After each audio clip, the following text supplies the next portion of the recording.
Jangan lupa subscribe ya.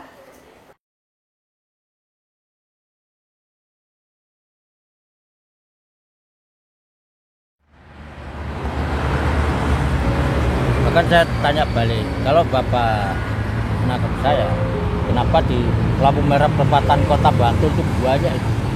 Nah, Ada puluhan. nah. Kenapa harus dari keluar kota? Ya, sedangkan di lampu merah Kota Bantul kan banyak, Pak. Iya, orang minta-minta. Nah itu. Ngemis ngamen itu. Ya. Tapi memang ya karena saya sering ketemu, saya itu jadian, oh ini musafir gitu. Musafir itu biasanya bawa tas, ada pakaian, bahkan biasanya ya ini mungkin kalau siang kan lagi panas, biasanya pakai pakaian yang lengan panjang, Hitam.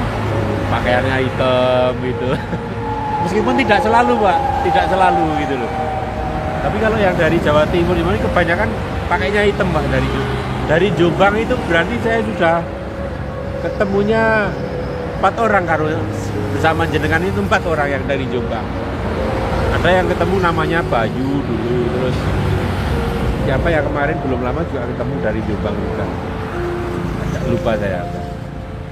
Ya. Bayu masih jalan, Pak. Bayu jalan, tapi jalan. sudah berapa bulan ya? Mungkin 3 bulan yang lalu, Pak, saya ketemunya. Dia pakai hitam-hitam itu. Iya. Masih muda dia. Iya. Ya umurnya berapa ya? 40-an lebih lah. 40-an berapa? Ya, pernah ketemu di Semarang. Pernah ketemu di Semarang? Iya. Semarang sini Bawen. Oh, iya. Iya, Jadi iya. Bapak rutenya Klaten Jogja ya? Iya, karena memang di jalan-jalan raya ini yang kalau di tengah kota kan susah, makanya justru jalan. Karena terlihat kan dia jalan itu. Oh, ini kayaknya musafir itu. Tapi kelihatan Pak Musafir. Kalau nggak bawa tongkat, Banyak. kalau tas bag, Tidak selalu juga. atau pakai pakaian hitam. Pakaian hitam, kadang yang pakai apa? Gelang manik-manik yang kayak tasbih itu. Terus ya ada yang pakai gini ikat atau ada yang pakai caping, Pak, yang dari Jawa Barat itu dari Banten itu pakai caping bebek itu loh, Pak. Iya, ya. Tapi saya nggak terlalu mencolokkan identitas, Pak. Artinya identitas musafir nggak terlalu mencolok. Iya, tadi ini musafir atau bukan, musafir apa bukan gitu. Coba. Kan kami ada komunitas ya. Ada yang teman saya yang kalau yang di Jawa Timur itu polisi, Pak, yang peduli terhadap orang jalanan itu malah polisi. Oh, terus ada yang Kudus, Purnomo, Lamongan, Iya, Purnomo. Itu teman itu juga. Ada yang Sinaurip itu si Adi itu orang Kudus. Terus yang Jogja itu perempuan. Ada. Jadi itu teman-teman, Pak. Jadi satu komunitas gitu, Pak. Banyak di Sumatera juga ada. Tapi kebanyakan Jawa sih, Pak. Karena yang banyak ketemu orang dengan gangguan jiwa, orang terlantar itu memang di Jawa kebanyakan, banyak yang di Jawa. Selain pernah ketemu saya, Pak Mariono pernah ketemu siapa aja, Pak, yang mungkin ngajak ngobrol begini, Pak? Ya sebenarnya cuma sekali, Pak. Ya. Kalau Pak Pur polisi itu ya, Purnomo polisi itu. saya lihat di YouTube-nya punyanya teman. Oh iya, iya. Ya memang kebanyakan Pak Pur nangan itu orang-orang yang Dia khusus, memang Ya. khusus ODGJ, orang dengan gangguan jiwa. ya gangguan jiwa. Ya. Tapi kalau sama musafir sih nggak terlalu. Iya. Soalnya kan tidak selalu ketemu dengan orang gangguan jiwa, Pak. Iya. Tidak selalu ketemu. Kadang-kadang saya kira dia orang gangguan jiwa, ternyata musafir. Ya, leng lakone itu seperti orang gila memang. Ya itu memang kita harus hati-hati, Pak. Iya, dah. Ya. Misalnya apa ya? Ciri khas orang gila itu kan ada 3 macam. Nah, gila penyakit, Nah, gila ilmu, gila ilmu ya. ya kan? Atau lagi ngelakoni memang ya. Ya, terus gila tirakat. Gila tirakat dia. Nah itu. Tapi ini dua-duanya nyambung. Iya. Ya. Cuma kan prosesnya nggak sama, Pak. Iya. Ya memang ada yang penampilan orang gila beneran. Tapi semua itu kesannya kan menghilangkan duniawi secara total, Pak. Iya. Jadi sifat ketergantungan sama manusia itu sudah dikurangi. Jadi makan umpamanya apa yang dia dapat dia ya dimakan. Intinya tidak merepotkan orang. Baik makan maupun segalanya yang apa ada dirinya. Termasuk cuci tangan segala macam. Itu yang orang gila yang benar-benar ngelmu, Pak. Jadi tahu kebiasaannya orang-orang normal itu tahu, makanya diterapkan. Beda kalau orang gila sakit, Iya. ya maklumi lah. Iya. Ya nanti setelah kita ajak ngobrol kita lama-lama kita jadi tahu. Oh ini yang gila yang kenapa gitu baru tahu setelah kita ngajak. Lagian ini nanti kan lama-lama insting bapak terasa. Iya, insting. Ya kayak udah klik gitu langsung langsung nyaut. Ada sinyal kepekaan. Ah betul, istilahnya gitu ya. Jadi lebih peka kita. Betul apa kata bapak? Mencari hidayah tidak satu jalan. Iya betul. Iya. Kan hidayah itu macam-macam, Pak. Iya. Namanya hidayah itu kan hadiah, Pak. Nah, Tinggal kita yang dipertandingkan apa, yang dilombakan apa. Tapi semuanya jelas berlomba-lomba melawan maksiat bisa menang. Baru Allah kasih hadiah. Ini salah satu bukti Bapak belajar meminimalisasikan maksiat. iya sih. Otomatis kita lah daripada kita ngeluarin biaya buat maksiat, mendingan kita kasihkan untuk yang bisa lebih bermanfaat gitu. Apalagi umur kita kan nggak muda lagi kan, Ya. Pak. Nah, gitu. Wis wayahe marep kulon gitu istilahnya. Soalnya jangkauan hidayah itu maha luas, Pak. Bahkan sampai ke bawah hari kiamat ya, kelak. Hadiah itu kita bawa. Beda kalau hadiah dari manusia sesaat. Walaupun kita menang, yang nilai manusia, yang memutuskan manusia sebagai pemenang, tapi waktunya kan sesaat, Pak. Hanya kebanggaan yang kita dapat, hanya pujian yang kita dapat. Tapi semua karena manusia. Nah, kalau perlombaan semacam ini meminimalisasikan maksiat, berjalan di dalam koridor syariat, tentu hadiahnya panjang. Insya Allah. Di jalan itu kita harus jaga lisan sama jaga tangan. Nah, kalau tidak bisa menjaga ini, wah susah nanti. Orang-orang yang hidup di jalan itu memang harus jaga omongannya sama jaga tangannya. Soalnya kan banyak juga ya, saya ketemu ngobrol sama Bayu juga itu yang pernah nemui nangkap orang yang seperti musafir atau berpura-pura musafir, ternyata modusnya mencuri kotak infak masjid. Dia pernah cerita itu, Bayu. Lupa saya di mana dia pernah cerita itu.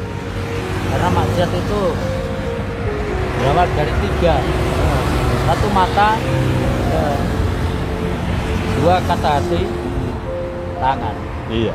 Mata melihat, hati berniat, ada kesempatan, tangan bertindak.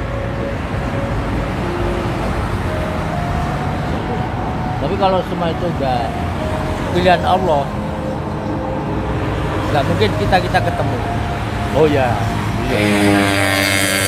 Malam kan saya dari Melangi. Melangi. Ya semalam. Sleman. Iya. Makam Mbah Nur Iman. Mbah Nur Iman. Pernah tahu? Hanya dengar aja Pak, saya belum pernah ke sana Pak. Ya. Melangi. Jadi ya kalau Wali Songo orang semua pada tahu ya Pak ya. Ya. Nah yang seperti itulah Pak. Wali yang tidak termasuk Wali Songo. Nah, itu yang. Tapi Iya. itu tren dari Jogja, Pak. Iya. Dilihat dari sisilah, tekstur bangunan, Iya. ada logo Keningratan Jogja. Iya. Ya memang kadang ada orang yang dari keraton tapi nggak mau hidup di keraton gitu loh. Ya. Ya. Ada kalanya musafir kayak gitu. Pak. Iya.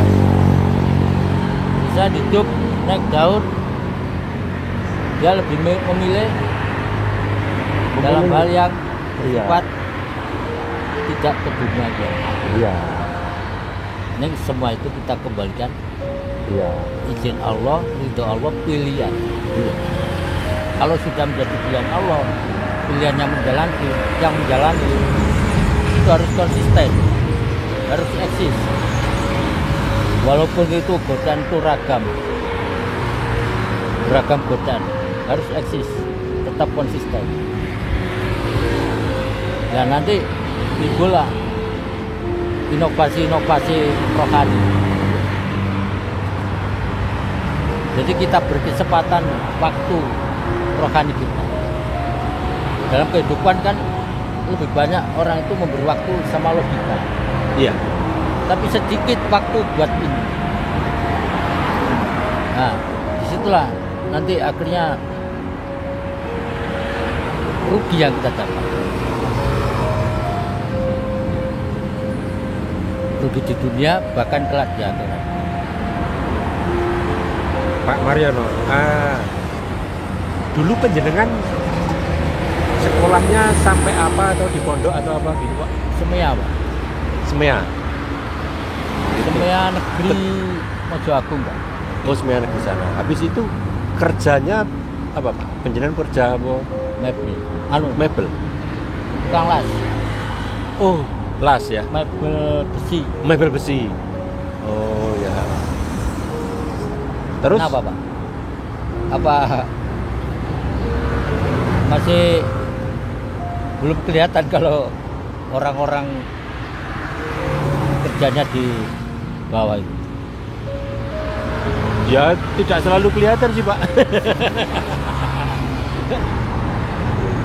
Tapi kalau masalah menilik seseorang melakukan perjalanan kayak musafir itu, tidak hanya berlatar belakangkan kondisi Pak ya, kondisi kehidupan seseorang. Iya. Tapi ada satu sisi yang tidak semua orang tahu. Iya. Faktor keturunan, silsilah. Dari leluhur sana dulunya kayak gitu, akhirnya turun ke salah satu cucunya. Iya. Itu sih, Bayu itu juga cerita bahwa dalam satu keluarga harus ada satu yang mewarisi, harus jadi musafir gitu. Iya. Seperti nek itu dia sing ketiban sampurnya ya si Bayu itu gitu loh. Ya semua itu kalau kita bahas perjalanan manusia tidak cukup dengan logika, Pak. Iya. Jadi ada bahasa rohani yang bisa membackup, dalam arti bisa memunculkan masa lalu yang semua orang tidak tahu. Iya. Taunya orang ini jalan karena motivasinya Dragon Hope istilahnya itu, Iya. atau ekonominya lagi break, Lagi down. nah, usahanya lagi down. Kebanyakan manusia itu berpikir ke arah logika seperti itu. tapi sedikit yang tahu ada semacam perjalanan masa lalunya itu turun ke cucu. Dalam arti bahasa modernnya apa? Reinkarnasi ya. Ya, kalau orang seperti kita harusnya kita tidak tentang reinkarnasi, Pak. Bukan. Kalau orang Muslim ya bukan reinkarnasi istilahnya ya, Pak. Apa? Duriat. Iya, iya. Duriat, Pak. Iya. Lupa nasab. Bapak tadi namanya siapa lupa ya? Anwar. Pak Anwar. Iya. Nah, dari Allah yang sangat besar, Pak. Tolong dijalani, dijaga, dirawat. Karena itu pilihan Bapak. Pilihan Bapak yang dipilih Allah. Ya. Amanah itu sangat manusia. Jadi hablum minan nas. Ya.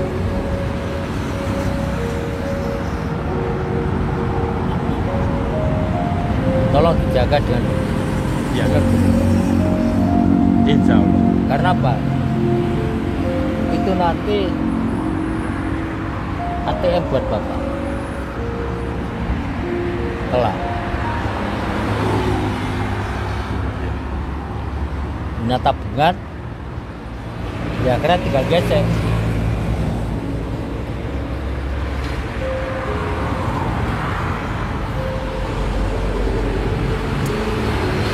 Mungkin ada lagi pesan-pesan yang lain, Pak, mungkin bagi teman-teman mungkin.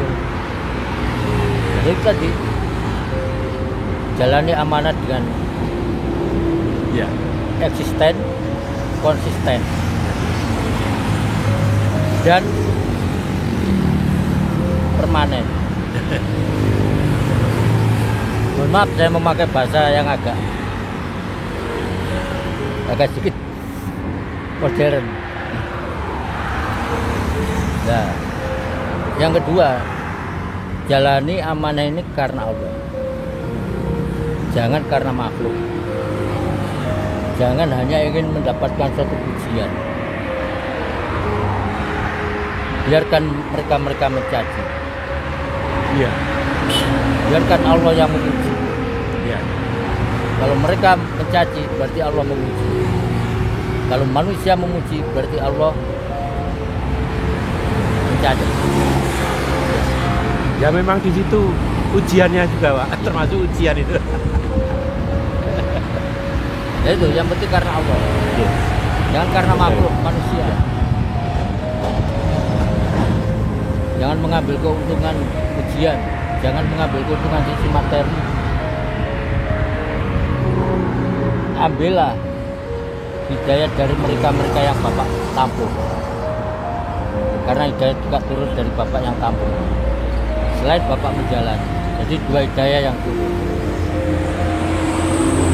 Satu yang Bapak naungi, yang memberi naungan orang-orang jalanan.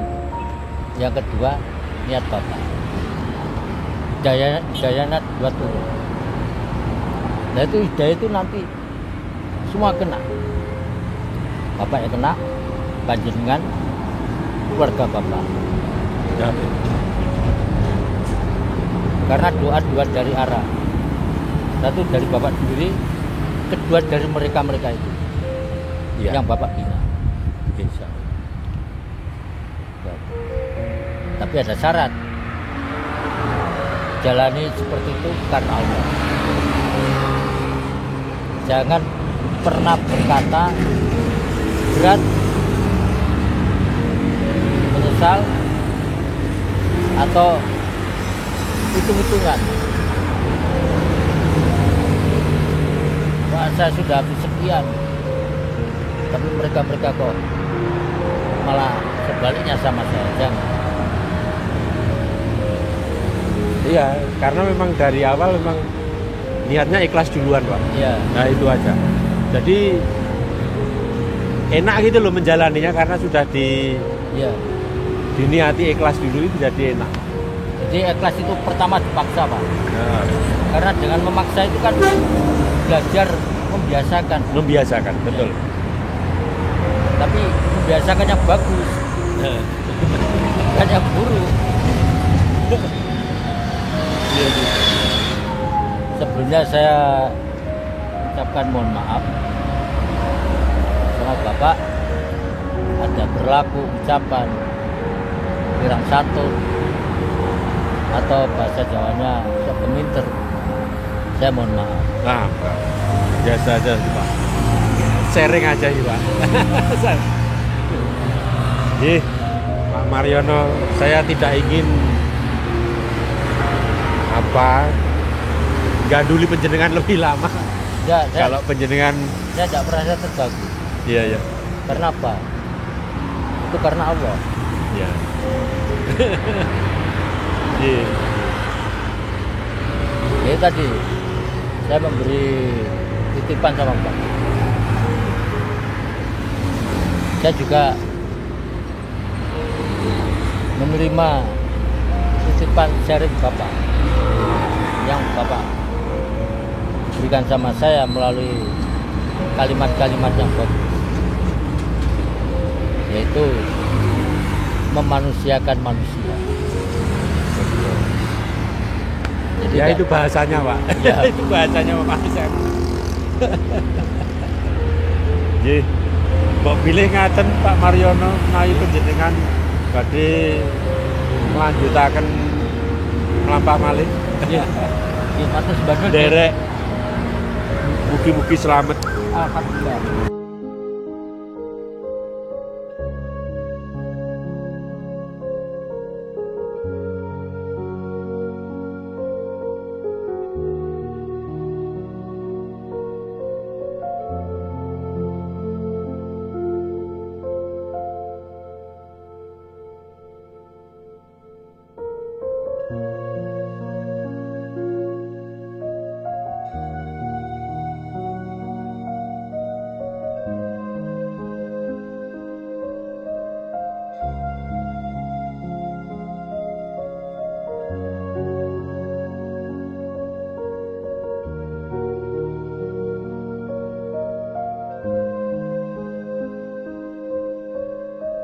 Demikian, friend, perjumpaan kita dengan Pak Mariono dari Jombang.